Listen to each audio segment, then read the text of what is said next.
So I'm here with Kurt Nelson, and Kurt, you're a beef farmer, crop farmer now, but you're a former dairy farmer, Right. and you're one of the guys that I had looked up to growing up because you're, 17 years older than me. So when I was a 12-year-old kid, you were in your late 20s, early 30s, and my dad always seemed old to me. Yeah, right. So the guys in Yeah. your era always were the ones who were kind of looking up to growing up. Okay. So, and we got your 4230 that you've had for a long time. I think it was 2002 I bought it. Okay. Or, no, I'm sorry, 82. Okay. That's what I was 1982. thinking. You'd had this one for a long time. Yeah, yeah. I bought it with 3,000 hours on it. Okay. And I believe it was 82. Is it a quad? Yep. It's a quad, 404 cubic inch. It's had the bottom end redone. Yep. I did the head a few years back, but the main part is still the main part. Original pistons and sleeves. No pistons or sleeves put in it. How many hours are on it? A little over 12,000, Okay. something like that. Yep. Been started every day for, a lot of years. I don't know. Probably late 80s, we started using it as the manure hauler. So every single day it hauled manure for the cows. Yep. And so but I still use it for putting in bales. Now I don't do it every day, but Yeah. and that's why we keep it in here. It's an old tractor. It needs a little easier life now. So Yep. Where'd it come from? came from Mazeppa. Okay. It was a cash cropper that bought it new. Yep. And if you remember what the 80s were like, well, you wouldn't remember, but they I remember the 80s, but yeah. they were a little tough for farming. So Yeah. there was a lot of farmers having auctions in those days. Yep. And this one sold for 10,500 with duals and everything on it. So back in, I believe it was 82. I could be a year off, but I think that's when I bought it. 3,300 hours. Yep. So Yeah, that versus what it sold for new, that was a drop. right. My dad bought a brand new one, and this is a 77. Okay, so this is the last year they made them. Yep. And he bought a 77, and he paid 18,500, but he traded in a 720 John Deere, which he got 2,500 for. So Okay. So it was around $20,000 new Okay. in 77. So Yeah. So yeah, half price in 5 years. yeah, exactly. So That's and a lot of those tractors weren't bringing much money all through the 80s because no. everyone was, pretty hard times during that time. So Yeah. When somebody bought a new tractor, like it was a huge deal. right, It just right, people didn't buy stuff. right. Even somebody got a new haybine or something in the 80s. You're like, wow, that's Yeah, pretty nice. yeah. There wasn't a lot of new stuff going on. No. Nope. So 82, you buy it. Were you farming on your own in 82? Yes, I was renting a place over by Ellsworth, and I had my 4,000. I have that. I still have that tractor also. That was my big tractor then, and I had a 3020 and a couple old 2-cylinders that we did everything with. And when we moved up to this, that was quite a tractor. First cab tractor that we had. And it was pretty nice, Yeah. I was kind of sharing equipment with my dad because he lived over by Ellsworth. Yep. And I rented a place kind of close to him. And then we kind of shared equipment a little bit.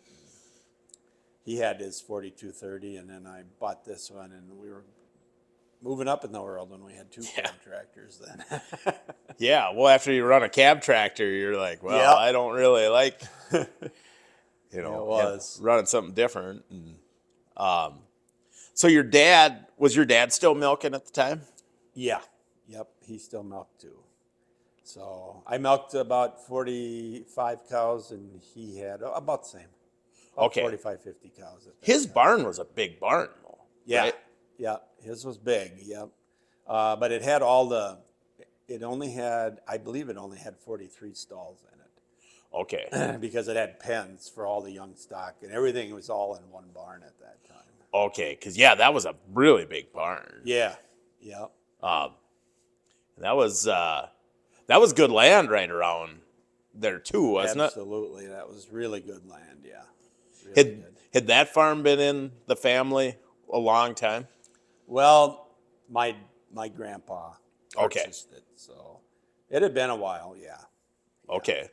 So So yeah, so you grew up on that farm, and you graduated, and so what year did you graduate?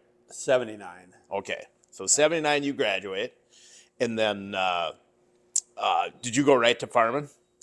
I always farmed, but I worked for L.W. Sullivan Company in River Falls, putting in silo equipment, manure pits, pouring concrete, and I worked for $3.50 an hour.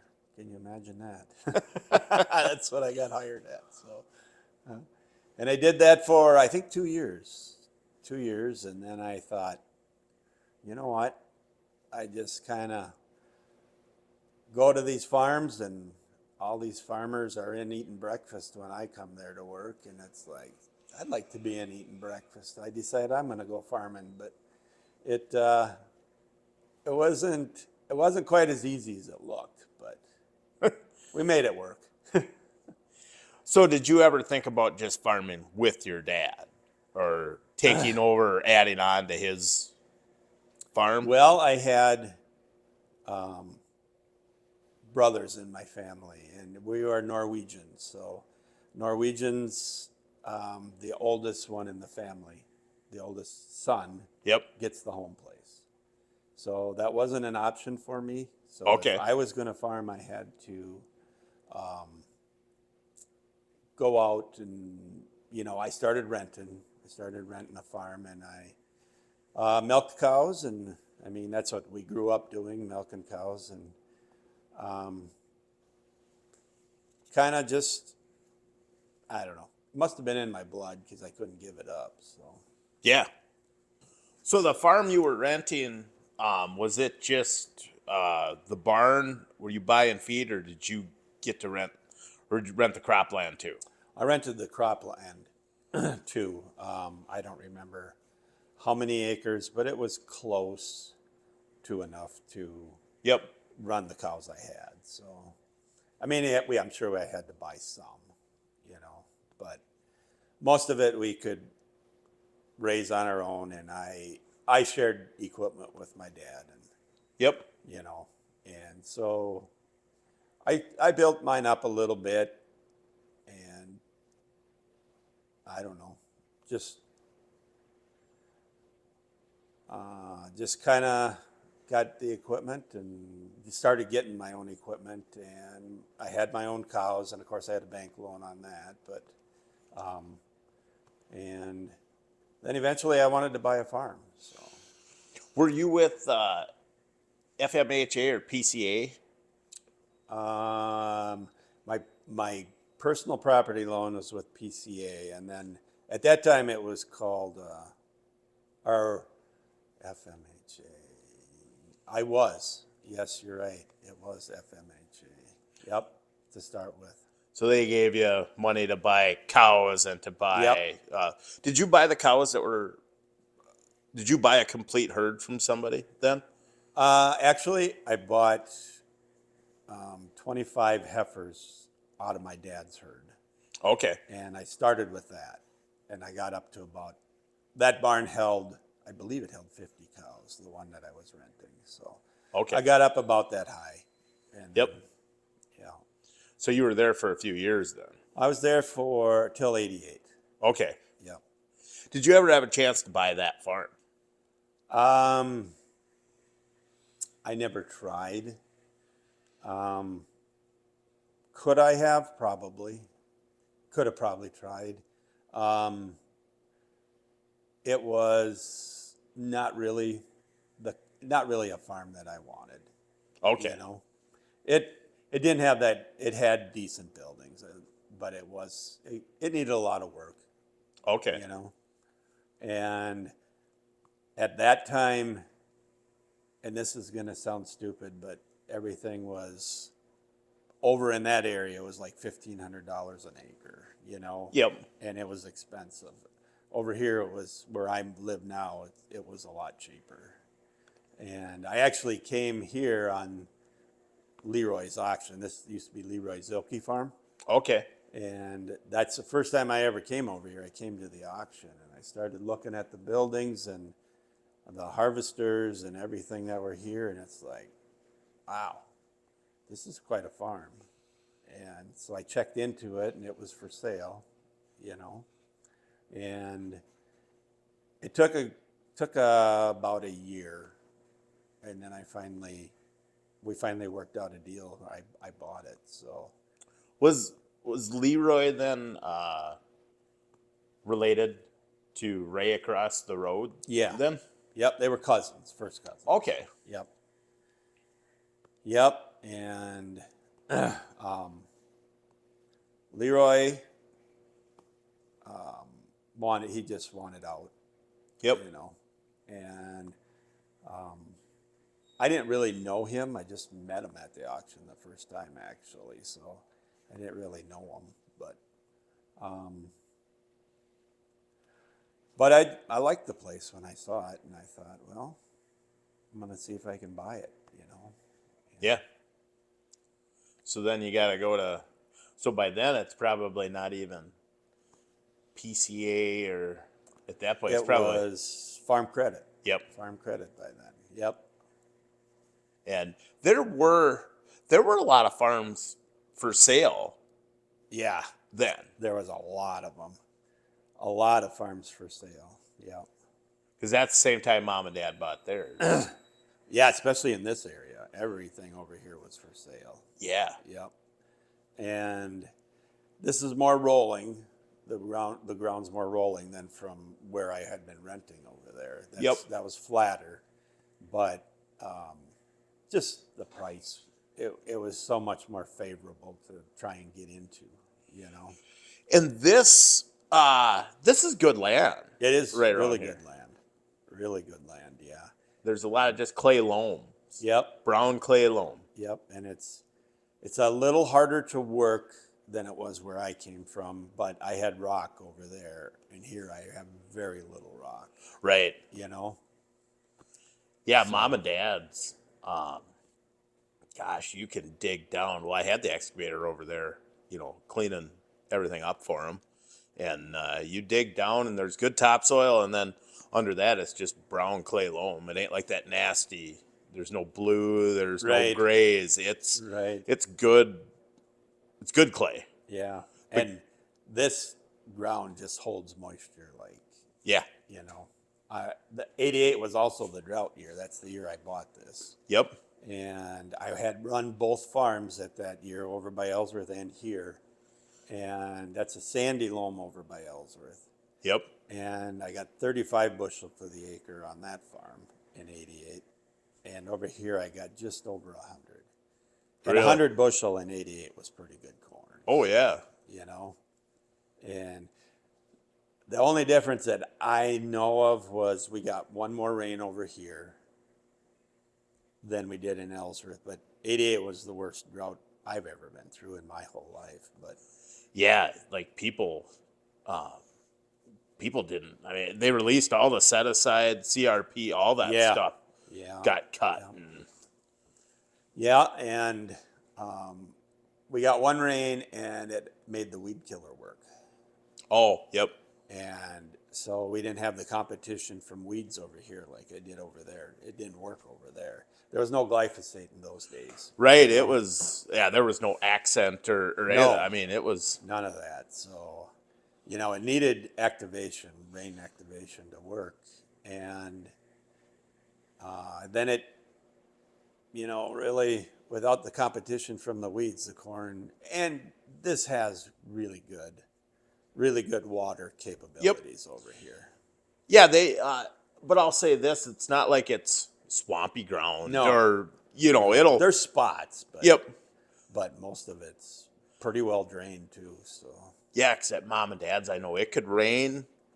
You'd wait a day, you could go. yep, Again, it was no big deal. And, friends and stuff that were like, yeah, it rained and they'd have to wait a couple days. And, it just really, really was a pretty good land down this. And if you notice over the years, it seems like the weather is always pretty favorable down through here. And somebody told me that one time, close to the river, yeah, you're better. right, because the rain likes to follow the river. Yep. So, It's, yeah, really good land down through here. And so you bought it right from Zilke then? no, he'd lost the farm. Oh, really? I bought it from Farm Credit. Okay. Yep. So that I made an offer in the fall of '87 on it, and they didn't take it. I just figured, I kind of lowballed them, wanted to see what I could get in for, and then they didn't take it, and they didn't make me a counter offer. They were just not interested. So I thought, oh, well, I tried. Yep. And about the spring of '88, the loan officer called me up and said, hey, you still interested in that farm over there? And because they had so many, they just needed to get rid of them. And they were, after sitting on it all winter, they were pretty favorable about trying to get rid of it. So, and we worked out a deal, and I got it. And it was 160 acres that I started with. Yep. And the barn was not set up for dairy cows, and so I had to do that. But after working at Sullivan's, I knew how to pour concrete, and I did all that stuff myself. And by the fall, I had the barn all done, and we moved the cows over here, and the rest is history, I guess. We've stayed here ever since '88. So what did he have beef or hogs or just crops? He had beef. Okay. Beef cows, yep. Well, he didn't have cows. He just bought steers and fed them, Yep. And he had all those harvesters, and he would fill it with silage and corn, and he'd have 200-300 steers here at that time, and it was a lot of steers, but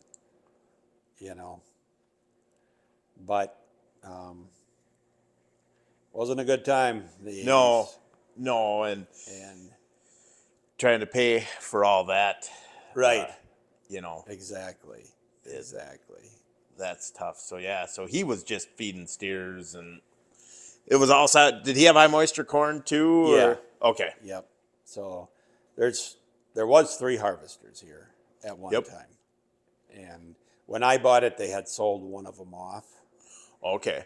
And I used the 25-footer, and I made it a top unloading. 25-footers were a problem. Yep. And I made it a top unloading, and that took care of the problem. So it worked good.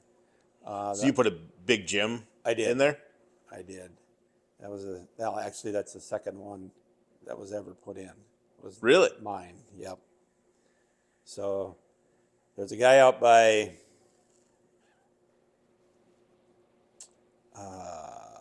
past El Paso out that way. You go up the hill up that way. I can't remember exactly what road that is, but he was the first one. I went and looked at it Terry before I put mine in. Terry Fisher did one too. Oh, did he? Yeah. Okay. Yep. Okay. So I actually, when I converted my harvester, it was I did a actual conversion where they put doors and a chute on it. Oh, really? Yep. And that, Hanson Silo Company did that. Okay. So I used a Pat's Polar Claw in it, and Really? yeah, Okay. yeah. And knowing what I know now, I probably wouldn't have converted it, but back then, the I had a bunch of problems with the unloader immediately. Like it was an issue right away. Right. What size was yours? 2070. Okay. And I called a friend of mine and said, well, here, you call these guys to work on it, and had nothing but problems with the whole situation. And I just got disgusted with it one day, and I remembered seeing them convert them, and I was like, so I called that Hanson Silo Company, which I don't, 2006, it wasn't like you were just Googling it really either. I don't remember. I must have called information or something for Okay. Hanson Silo Yeah. Company, and because I had seen them at Farm Progress Days, and Okay. I remember I called them and I said, so I'm wondering about about getting a top unloader silo conversion done on my harvester. And the guy goes, yeah, we still do them. And I go, well, can you do them when they're full? And the guy starts laughing. And he goes, well, that's the only time we do them because nobody ever calls when it's working. I go, yep. But knowing what I know now, there's other places like Ristow Farm Service down there in Lanesboro. They're good. They could have taken care of me and it wouldn't have been a problem. But Okay. at the time, I fix everything myself, but Right. I couldn't work on that unloader. It's buried and it broke. Yep. Oh, I know. So Yeah. I had all kinds of problems. Pulled out the steel floor one time, and the unloader wasn't the worst part on that one, though. I mean, the unloader was a problem and it was very expensive to run, but it leaked. oh really? Yeah, it leaked. The feed was always bad, and it's like, well, I'm not gonna. The only way to really fix it is to take it down and reseal it and put Yep. it back up. And it's, well, I'm not gonna do that. And then I found this big gym system, and it's like, wow, that's pretty cool. And so I tried it, and the reason for a harvester is so you can feed and fill at the same time. Yeah. You don't have to go up, drop the unloader, and do all that stuff. And with the big gym, you can do the same thing. Yeah. And that's why I thought, well, and if you're feeding off the top, it's just like a conventional silo, Yep. so you don't have to worry about the spoilage. And that's the reason I went that way with it. Yeah. Terry liked his. Yep. And the only thing I didn't like about it is if you've got a lot of hay down and something would break on it, you can't fill that silo unless the unloader will run. Right. So we had a couple of times that we had to wait a little bit, but we could always get the parts and get it running again. There's a couple of times it broke down while we're filling. Yep. You never buried it, did you? Not bad. We have. Okay. We've put a load on top of it without it running. Really? Yeah. Yeah, but I don't think you're supposed to do it, but we just raised it with the winch and got it running, and then leveled it out with the unloader. So, Okay. it's bolted to the sides of the silo, and I don't know if we're putting that much pressure on it if you're supposed to do that. Probably not, but it worked. Yeah. I didn't always do everything I was supposed to do, but sometimes you had to make stuff work. Right. So, what'd your dad think when you bought a farm over this way? Did you have enough equipment? No, not even close. But he was, he'd happy to share whatever I needed, he'd let me use. Okay. You know? Yep. And so that wasn't any problem at all, you know. So he was always busy with his own farm though, so he never really had any time to come over. But he always knew I'd make it work. Yep. You know. So then, did he? Your brother took over that farm, then? Yeah, kind of. He that barn needed a lot of work. Yep. Needed remodeling, and they never did. So they quit milking. Okay. And he raised hogs. Oh. And he raised quite a few hogs over there.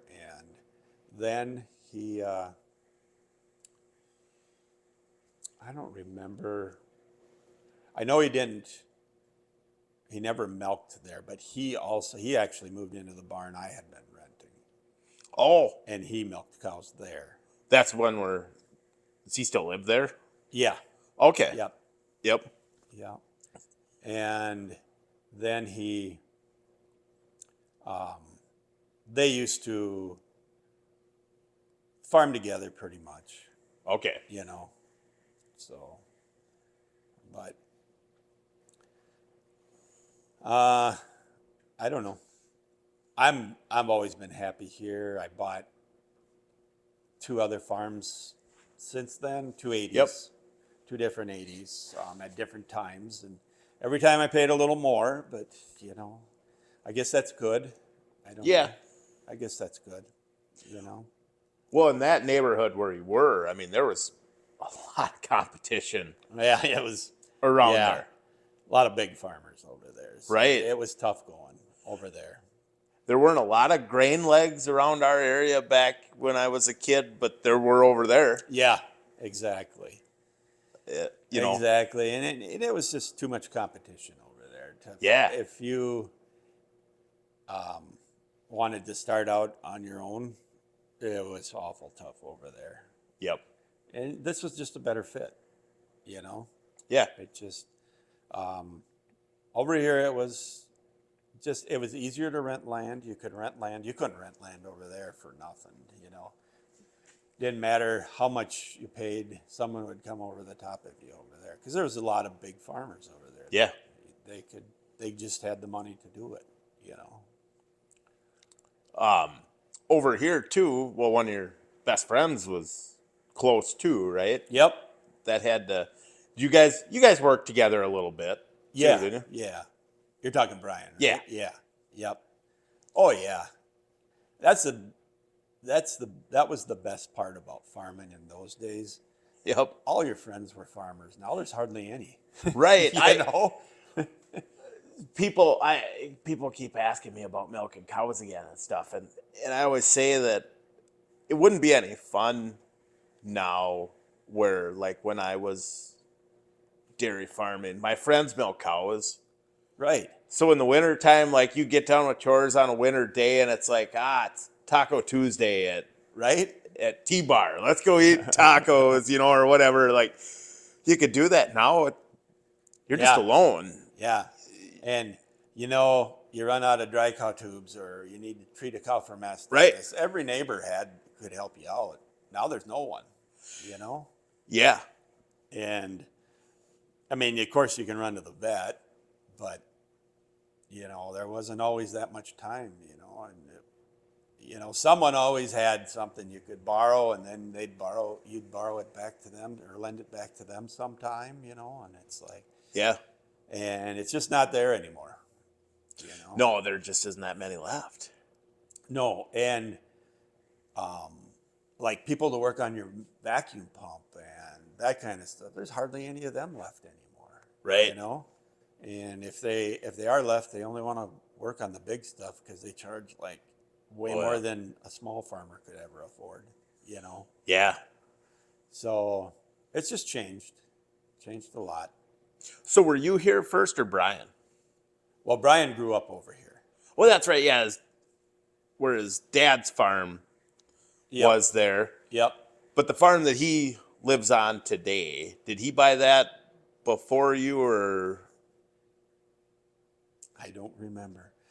He's always been over here because he was renting a farm down the road this way. Okay. And I just don't remember if he bought that one first or if I bought this one first. But Because he was milking his dad's barn burnt. his dad's barn burnt. Yep. And then he went to Russ Linnell's down here. I think that was after when he was going to build the milking parlor. Is that when it was? Oh, that Yep. was that barn. That's right. Oh, Yep. he went over to Mark's over there. Oh, okay. Edner Quist is Yep. the guy that lived there at the time. Yep. Oh, okay. So then he moved over there when his dad's barn burnt, and maybe he did buy that first. I just don't remember anymore. Yeah. But you know, there was a farm on every corner. You know, Oh, in those days, dairy sure. farm, and you know, you needed something, you called them up, and they're more than happy to help you, whatever you needed, and you know, and not that there isn't a few neighbors left, but they're not milking. They wouldn't have the equipment you would need, No. and that's why milking it just got tough with that job. You know, I love the cows, I always have, and I'm a cow guy, I always have been. Yep. You know, but and beef cows, I like them too, so it doesn't matter. And Yeah. Yeah, there's things about milking that it's nice not to milk, but in this weather, it was kind of nice to be in a nice warm barn milking cows. yeah, you know, that was the only warm place on the farm. Right. You know, if you wanted to warm up, you just go in the dairy barn. It was always nice in there. Now there's no place warm except, well, we do have a shop now, so Yeah. you know. But So then you remodeled the barn and were milking. How many stalls did you? we had 60 in there. Okay. Yeah. Did it have a barn cleaner or anything? Nope, I put that in. And Okay, so you had to do the concrete. everything, yeah. And I got everything used, and it didn't cost much. I did all the labor, you know. Yep. Concrete at that time was $25 a yard. You know. Yeah. Now it's 150. You know? Right. So, and I don't know. It was a lot of work, but We were younger. when you're young, you don't care, Right. You could just right? get done with chores, go work all day, and then do chores again. Then you'd work half the night. Right. Did that with field work all the time. Yeah. You know, it's the dairy farmers kind of had to because you're doing all your chores during the day, and then the only time you could get away Was that night? was that night. Yeah. That's where a cab tractor was, Right. Yeah. Yeah. you know. And I spent many a night out there on open stations too, but the cab tractor, once you get one of them, you never Yeah. want to do that again. So Right. it's only if you don't know any better, then you'll do it. But Yep. So then you had to buy, bulk tank. You found a used bulk tank, I did. a used pipeline. I And, did. Used pipeline came from Steve Hines' barn, Okay. and the bulk tank came from Esterby's. They put in a bigger one, and Yep. mine was a 600, and I put that in. And yeah, everything. Put everything in. And we did it over the summer, and we were milking by fall. So, Okay. yeah. And so then 90s, so that's 88. Into the 90s was farming pretty good.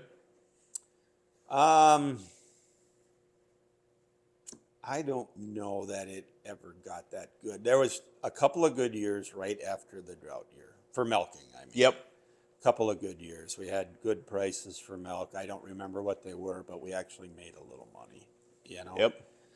And the 90s, off and on, you could make a little bit of money, you know. And don't get me wrong, we made a little bit every year. We never made any easy money, Yeah. you know. But we made a little bit. Otherwise, obviously, we wouldn't be here because you had to make something to keep going, you know. Yeah.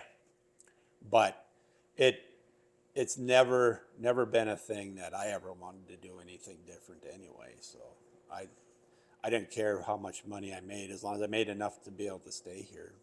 That's fine with me. Yeah, You know? you got to enjoy what you're doing. Right. Just being on the farm, it has to be something you want to do. Oh, absolutely.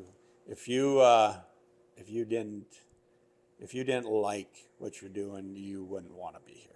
No. You know. So then you were shipping to the creamery, weren't you? Yep, Ellsworth. Yeah. Okay.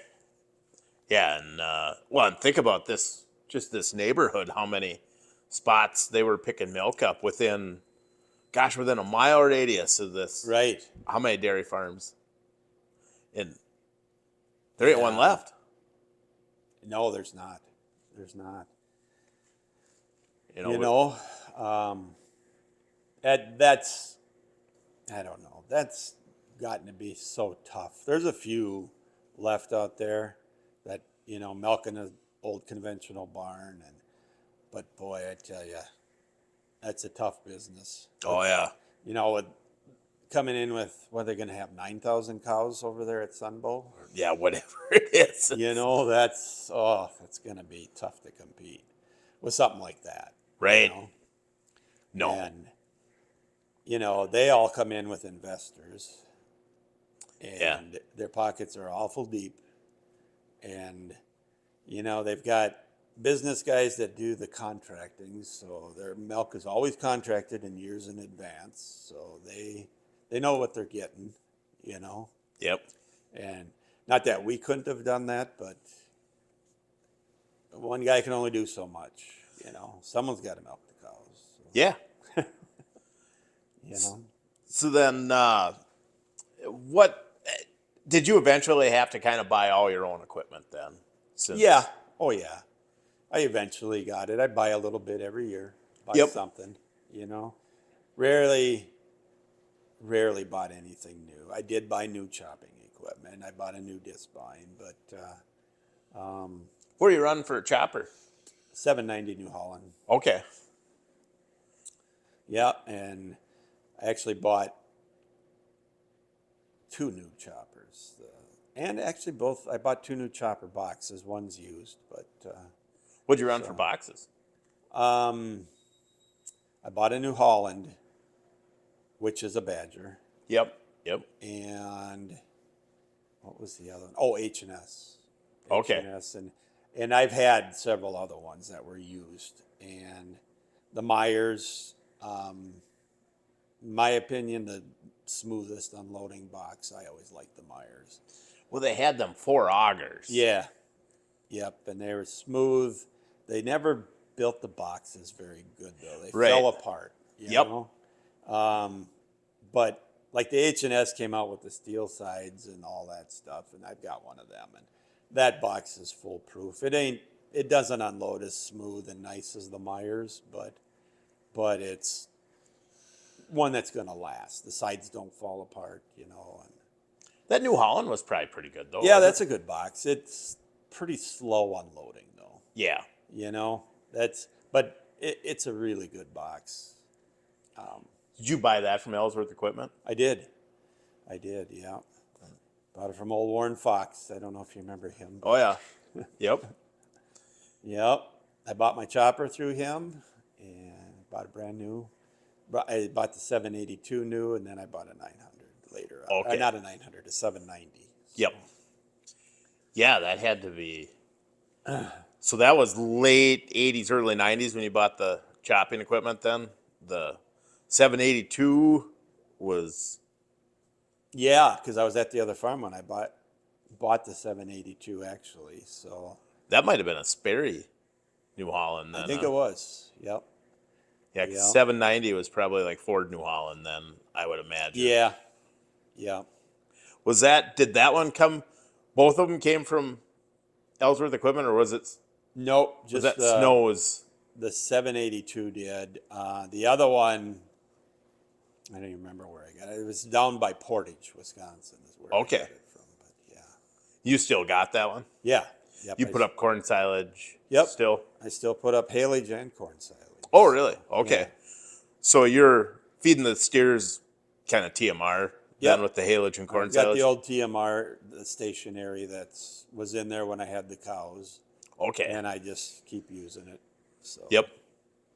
So in your you get the steers up to close to finish, and then you finish them on straight grain then, or do you run them on? Nope, mine never go off of silage. Okay. The corn increases, they get more carbohydrates, but they never go off of silage, so their stomachs never quit working, Okay. you know. And they'll finish just as good as someone who puts them on straight corn, but their livers never blow out. Okay. You know, as long as you keep that stomach working, you'll keep the livers in good shape. So they're pretty. So health wise. Yeah, health wise, it's much better for them. Okay. And money wise, I don't know, because by the time you figure all the money you got into chopping equipment and work putting it up, and we bag everything now. You Yep. know. But yeah, it's cheaper just to run straight corn. I suppose. Yeah. You know. But I don't know. Like I said, I'm a cow guy. I do what I think is best for the cows, and just always have been. You know. Yeah. So you were milking. You quit milking for a while though, and then started back up, right? Actually, we did that 3 times, Okay. and we started over with heifers.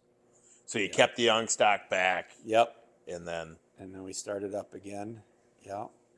And, you know, we'd get, I don't know, 6 months off. It was kind of nice, you know, to have Yeah. a little break. And then, but I was ready to go back every time, Yep. you know. And we'd have, 35, 40 heifers calve, you know, the first year. Yep. And then the second year, and then it'd get a little lean for a while because you'd use up all your cattle until you got new ones, you know. But yeah, and then we'd build it up. We always increased our herd, you know. Yep. So, and we fed TMR forever, you know. So you went to TMR early on. We did. We had a tumble mixer first. And it's always been stationary. We never had a pull type at all. Yep. But we had a tumble mixer first, and then we put this one in, I don't know how long ago, but it's an auger mixer. 3 augers, 2 go one way, 1 goes the other way. It does a nice job. Did you get any of that stuff? I mean, because back then, your neighbor was Dale Fryer. Did you get any of the stuff from Dale? No, I've never bought anything new though. Everything was used that I had, and I'd buy it on an auction, drag it home, fix it up, and use it. You know. Okay. So, you know, kind of like you, do everything ourselves. Yeah, it just works. Right. It's, you know, I don't know. If you can do it, I guess you probably should. You know. Yeah. Well, I always say you don't need to be the biggest farmer. If you can do everything yourself, right, then you'll stay plenty busy. Pay yourself those jobs versus, exactly. You know, exactly. You know, and it's, I don't know, something that just comes natural to me. To fix stuff, you know. So, I don't mind doing it. I like it less now than I used to. But yeah, but yeah, when you're young, I mean, that's the only thing you can. Right. Exactly. So then, when you got rid of the cows the last time, did you sell the heifers then too? We sold them the next year. Okay. Yeah. You just decided not to start again. Well, it was the last time I didn't intend on starting over, but that was my daughter Paige's idea. She wanted to do it. Okay. You know, which she did a wonderful job. I don't remember. I think she did it for 7 years, something like that. And it was, the handwriting was kind of on the wall. If you, she could have kept doing it. That wasn't the problem. It's just, she wasn't ever going to make any money at it. Right. You know. And she does photography. She's really really good at photography, and that's what she should be doing. She's got a, just that kind of eye, Yep.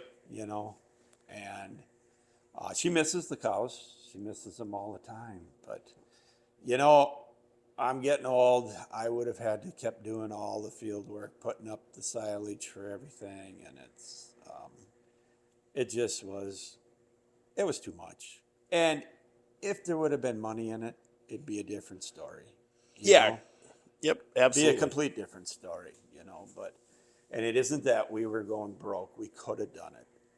It was just working way too hard for what we were getting, Yeah, and I mean you're so tied down, and and then you'll eventually reach a point where it's like, well, we got to put some money into the facility. And we were there. Yeah. Pipeline was, it was used when I put it in '88, and we needed to update milkers, update milk vacuum pump, and all that kind of stuff, and all the steel was rotting off in there too. Yep.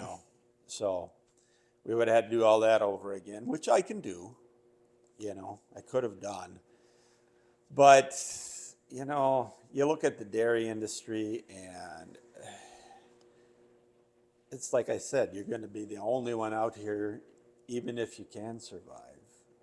Yeah. It's not any fun anymore if you're the only one.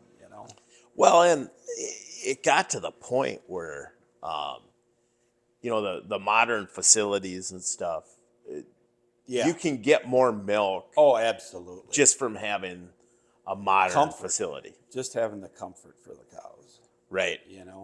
So, and and it's not a small, you're going to spend some money if you're going to upgrade that. Well, then once you upgrade that, because the day you build it and you're done remodeling or building, it's worth pennies on the dollar. Oh, absolutely. So then you have to do it.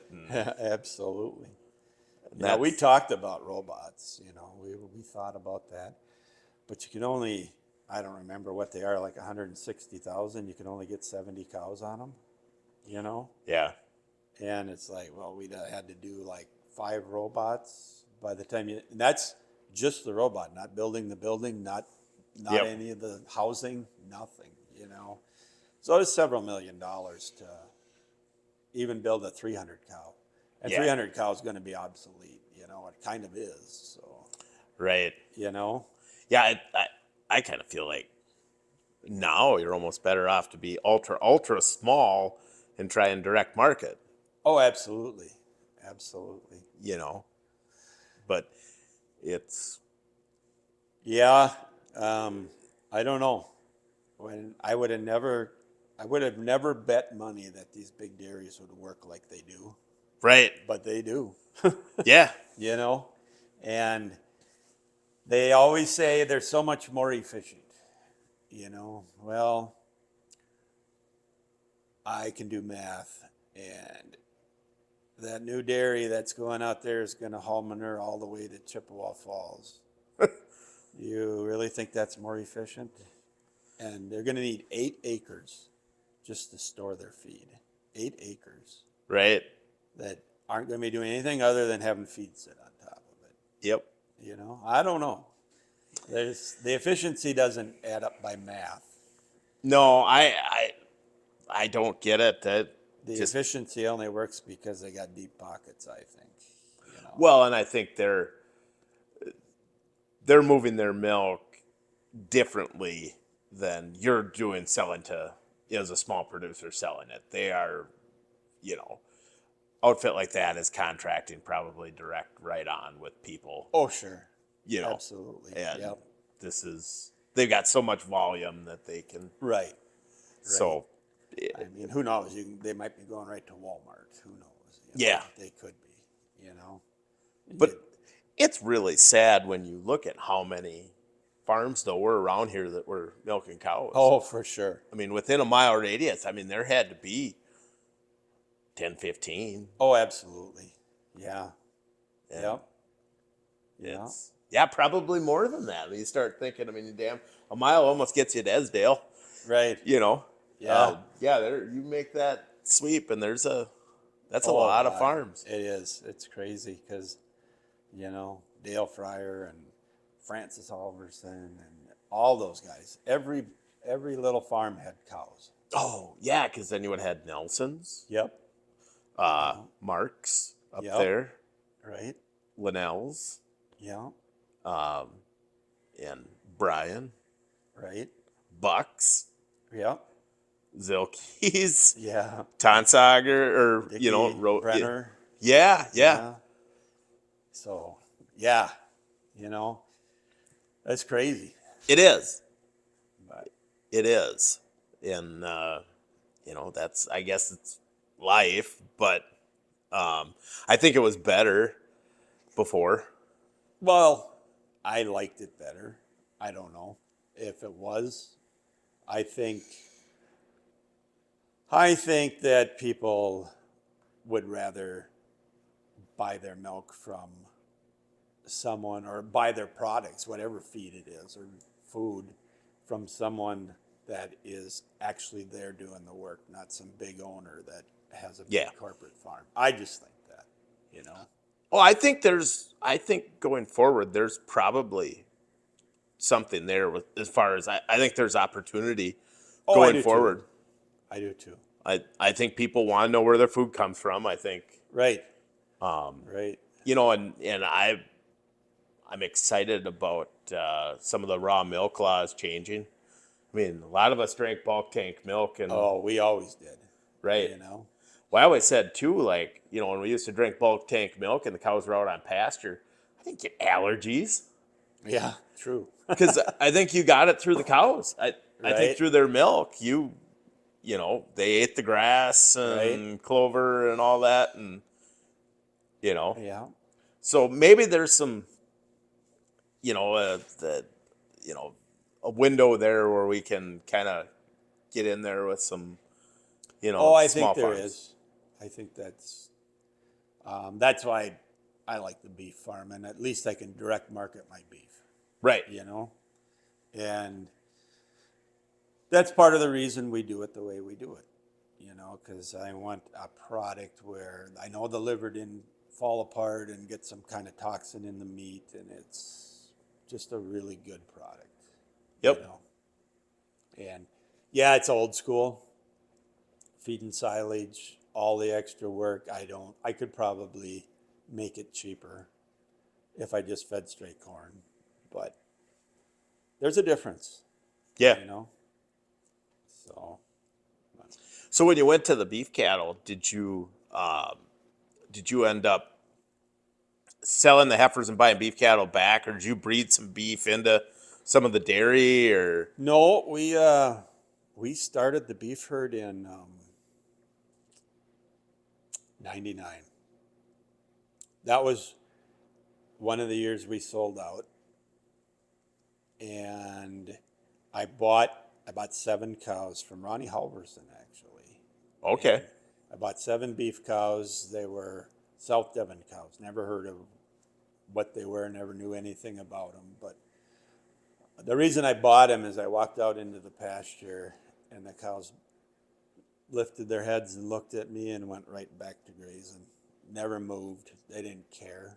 If I was in their pasture, they just didn't care. Yep. And I thought, well, I don't have very good fences. That's the kind of cattle I want. So, Yeah. So I brought them home, and we got to looking on the internet and found out where the cattle came from and what kind of, it had a lot of cool attributes to them. So we just started raising them. Okay. And we ran the cows and the beef cattle for at least 20 years. Okay.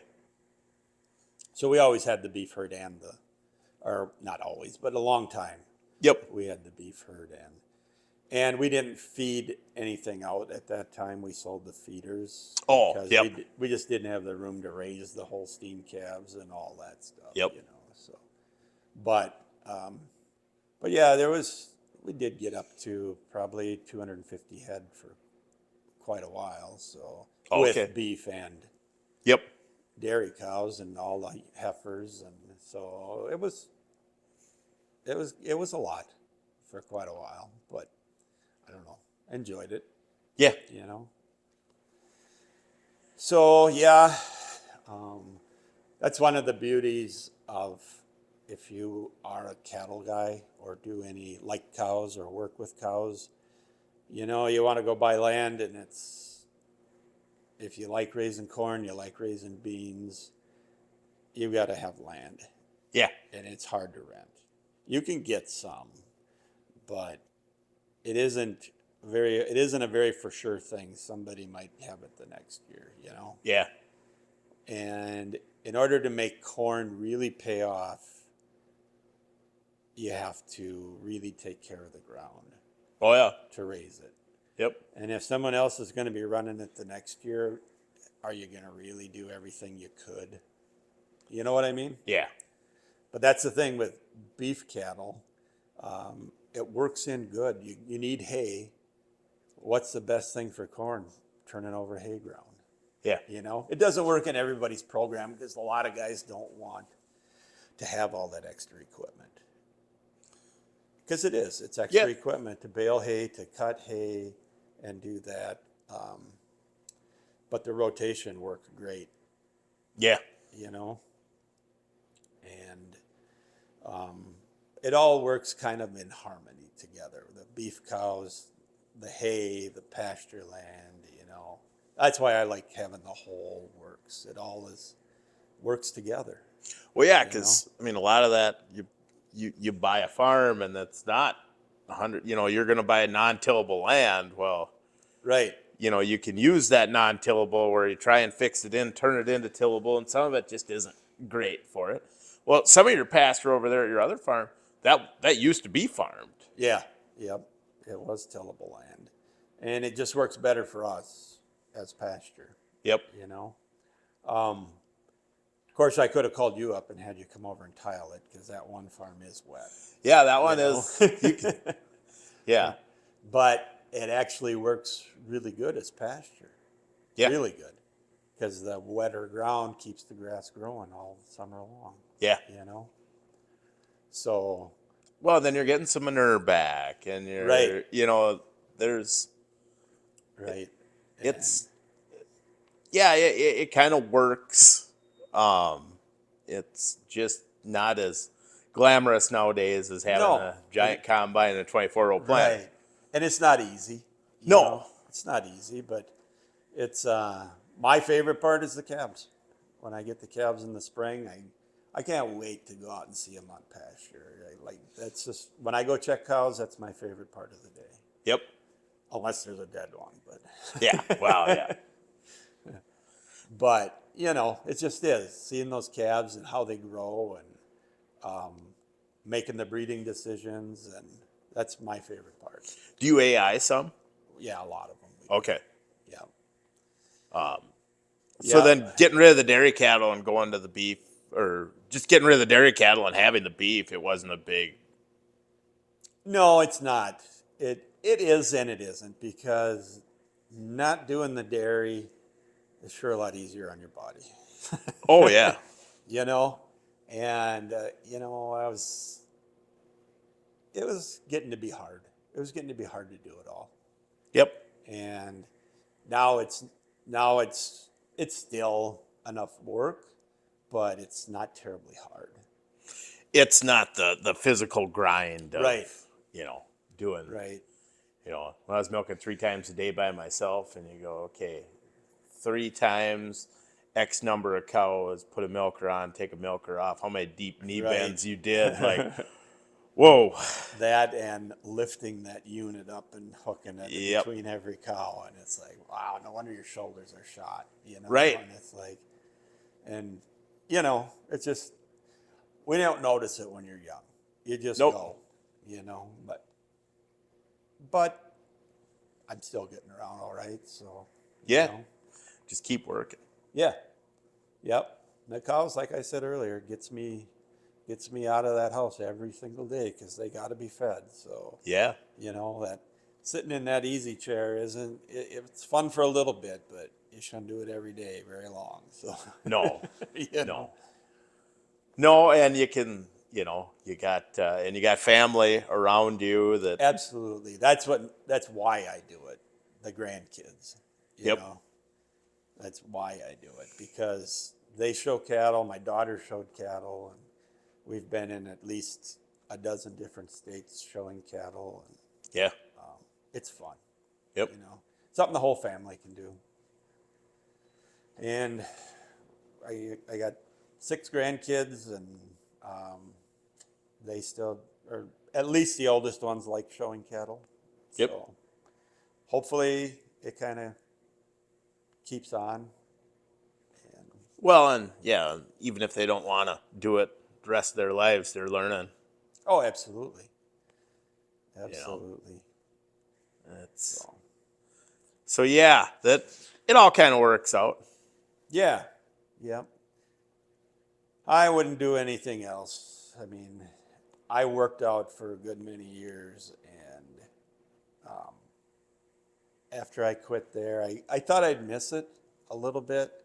I miss the guys a little bit. Yep. 'Cause some of them are good buddies, and you don't see them. You always think you'll stay in touch, but you never do. But Right. but I don't know. I just love this place. I've always, ever since I bought it, I've never turned back. Never wished I hadn't. It's always been. It's what I was meant to do. I know it is. So. Well, I should ask you that quick, 'cause I always talked about this with, so mom and dad's. I grew up at my mom and dad's, but I went on my own too and bought my own farm. Yep. And my farm is home. I don't, it's neat to go down to mom and dad's, Yeah. Yeah. but that's not home. Yep. You're right. That my farm, that's where my kids are. That's my home. Right. So, because you guys ended up, after your dad died, you guys sold that. Yeah. Yep. It all went on auction. Yep. So. Yeah. And did you ever think about wanting to take part and run over there and farm it or any of that? Well, I did buy a 40 on the auction, so I do own a 40 Okay. of the home place, or not the home place, but part that of Yep. land that my dad owned. And no, I was too invested in this place, Yep. and this was home now, Yeah. like you said. Yeah. So, and everybody all my kids and Nettie, everyone, this is just home now. This is where we live. This is our place. Yep. So no, I never even thought of it. I bought it for, I don't know, sentimental. I liked it. It was a chunk of land, 40 acres that I really liked, that my Yep. dad owned. Didn't have any buildings or anything on it, but You rent that out. yeah. My sister and brother-in-law run it. They still farm over there, about 120 Yep. that they bought from they actually had that before the auction. So, Okay. and I bought the 140 and it joins their land over there. And I don't know, it's got good hunting on it. I don't actually hunt much anymore. I used to. Yep. Paige, my daughter, hunts. Grandkids might want to hunt there. It's really nice. It's got only 24 tillable on it, Yep. but I don't know.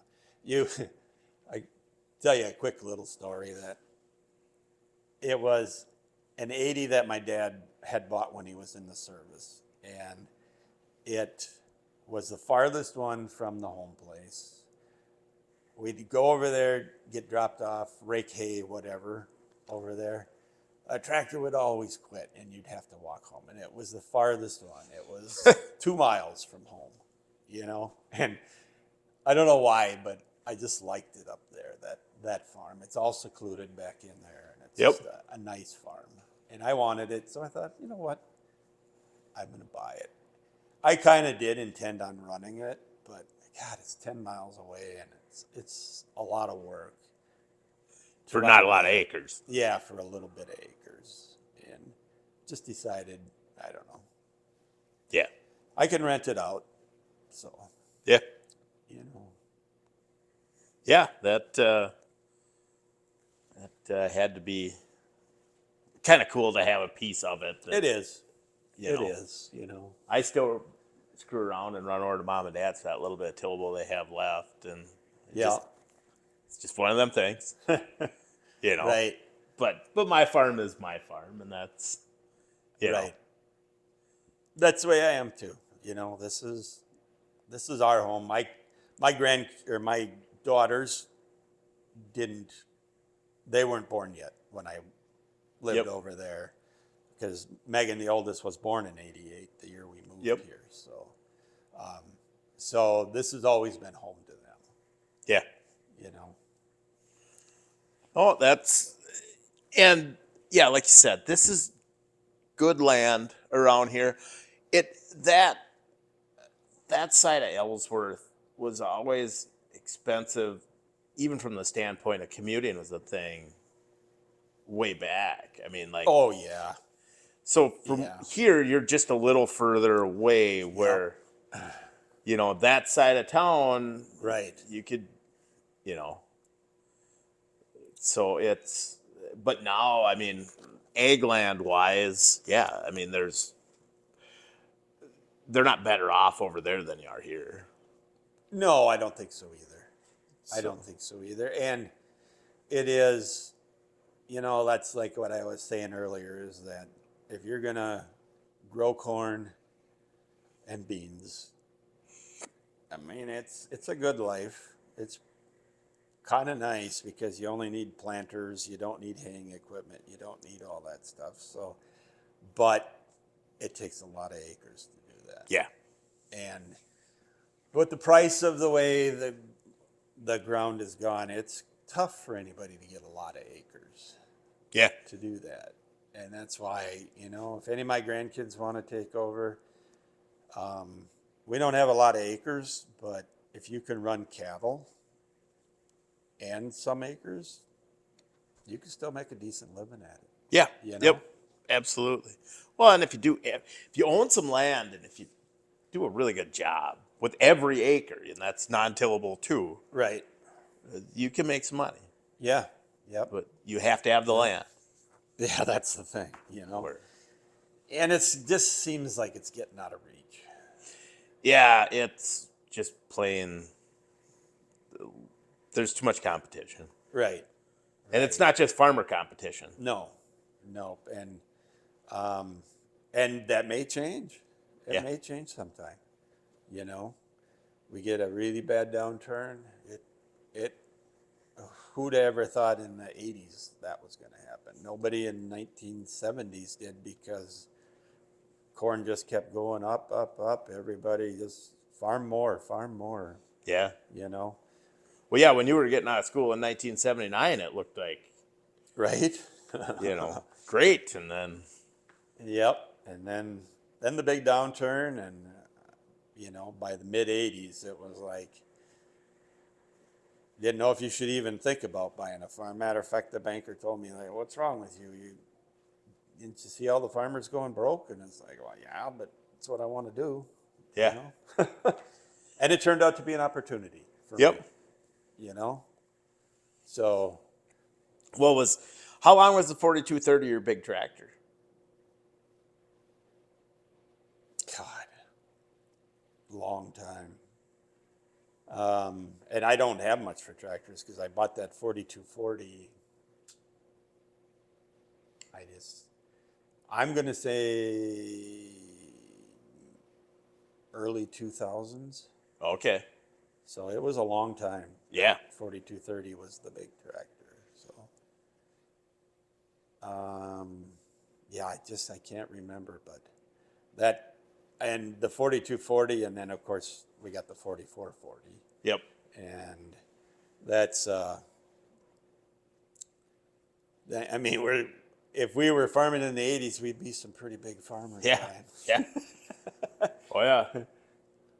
But that's the kind of stuff I can work on, Yep. and I like it. You know? Yeah. Did you get a chance to was there a machinery auction for your dad ever? Not really. There was an auction, but there wasn't really much left. Okay. You know, everything had been pretty worn out. Yep. And they're just, he kind of quit replacing equipment. And as I got on my own, and my brother got his own equipment too. Yep. And so there was just not much left. Okay. It was worn out. Yep. And it doesn't even have to be completely worn out. If it's just old, no one wants it. Yep. Except if it was for an antique or something. But it just was old, worn out, done with equipment.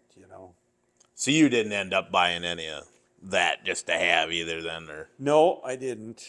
No. I do have a 630 that my father-in-law had. Okay. It actually was purchased new by the Fellon brothers up here that used to own the farm up here. Do you know that one? Uh-uh. I don't remember the first names. Just up past Bryan's, and it's that next farm where Keith Marks used to do a lot of the farming up there. Okay. And that tractor was purchased new by them, and my father-in-law got it on their auction somehow. I don't know. So. Okay. And then I bought it from him. Okay. So. You got a couple 2-cylinders then? Oh, I've got. Yep, the B, and I've got the OB, and I've got the 630, and an 880 Oliver yet, an M, an old Ford 4000. So there's some treasures in the old sheds. Yep. Yet. So. Well, and that's one more thing I'd like to ask you about like old stuff was I remember as a kid, you and Brian being neighbors and working with each other, you both had would they be F279 F250s or F150s? Yep. Yep, I had I think it was a 79 F250, or was it a 150? I don't know, but it sure was a good truck. Man, that thing was nice. It was a Ford F-150, I believe. Because yours was like a Lariat, wasn't it? It was a Lariat, yeah. I actually bought it from the Hiawatha Bank because it was a repo. Yep. And the tranny was out of it when I bought it. And I put a new tranny in it, and what a great truck. Man, it was fancy.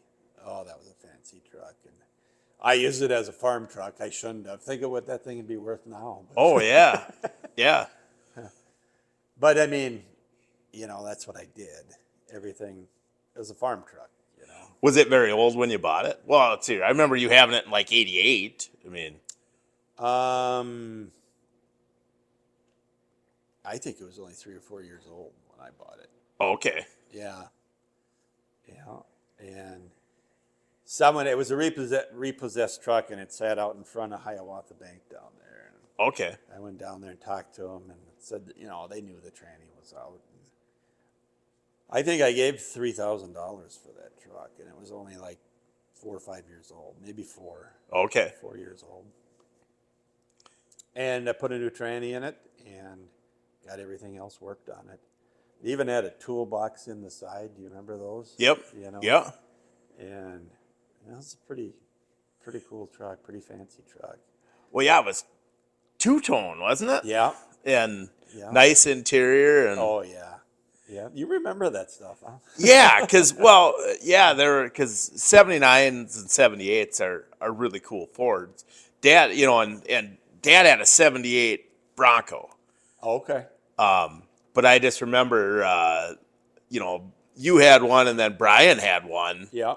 Right by each other. And I think Brian's, though, must have been his was probably a 3/4, wasn't it? I think it was, yeah. And his might have been a stick, was it?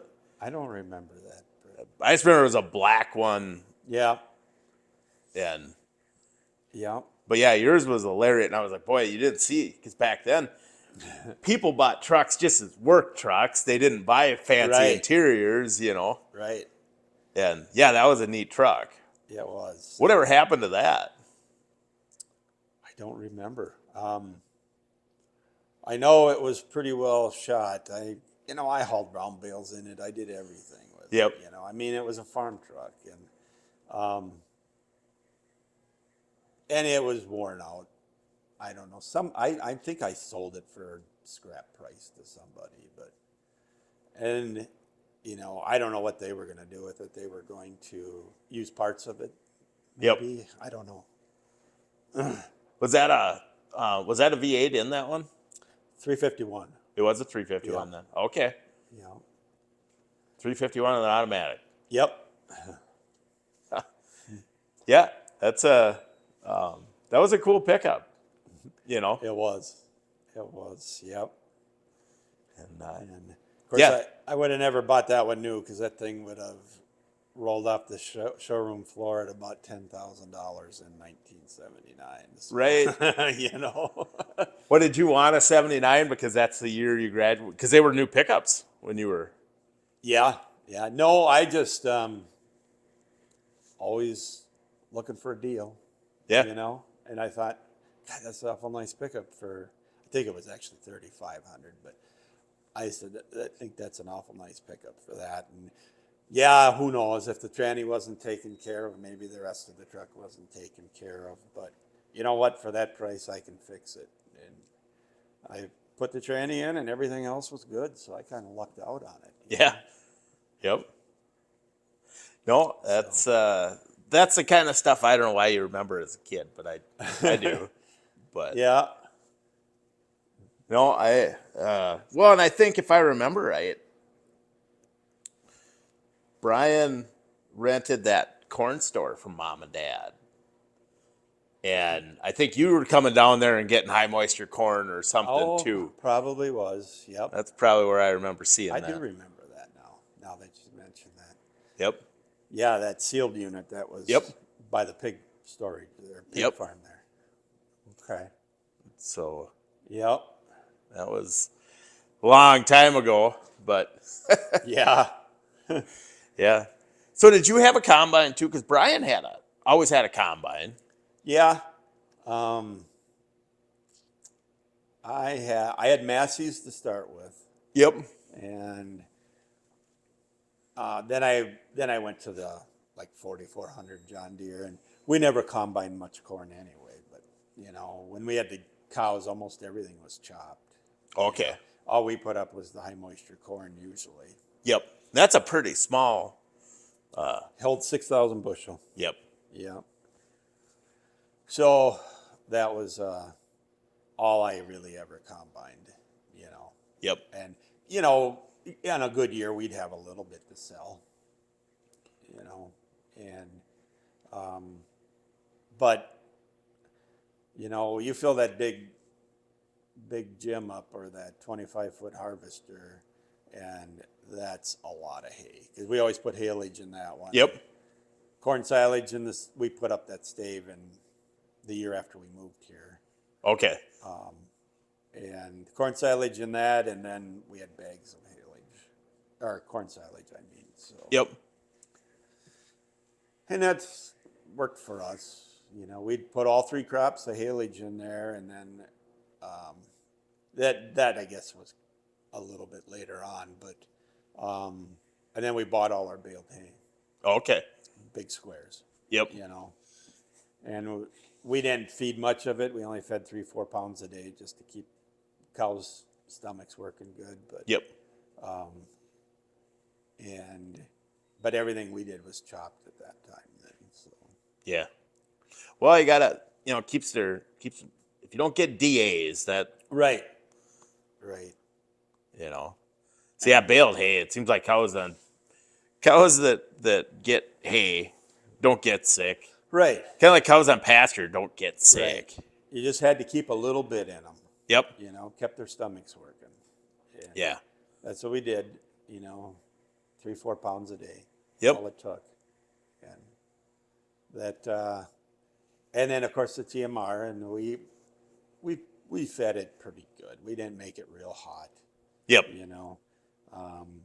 Top dress some to better animal. Yep. That's what we did. Protein wise, Yep. We did a little top dressing, and then the funny thing is we did all this testing of feed for all these years, and have nutritionists balance it, which is good. Yep. But eventually, you kind of just walk through the barn and you look at the weight of the cows, and then the nutritionist may say your feed needs this many pounds of corn per cow, but if they're getting a little thin, you always give them an extra 1 or 2. Yep. Because when you're walking down through those cows, as long as I did it, you just knew what they needed. Yeah. You know? And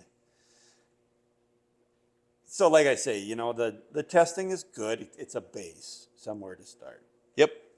And then you got to watch the cows, Yeah. Well, pay attention to your cows if you're going to be a livestock guy. That's right. But I should probably stop because I think my battery's about to die. Okay. So, thanks a lot, Kurt. This has been fun, You bet. All right.